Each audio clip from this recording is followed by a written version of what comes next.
আমার মেয়ে দুটাকে আমি দায়িত্ব পালতে পারতাম বা তাদেরকে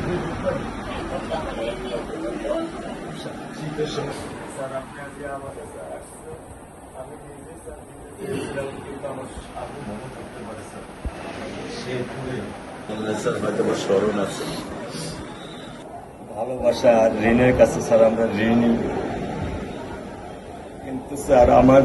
মারা যাওয়ার পরে আমার আম্মা যে কষ্টটা দেখেছে তা আপনার কিছুটা আমি বুঝতে পারি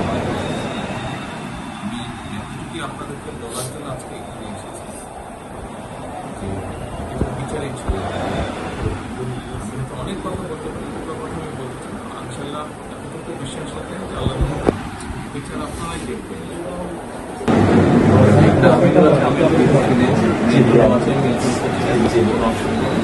আর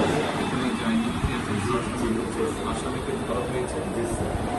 ব্যবস্থা করা হচ্ছে এরপরে বিচার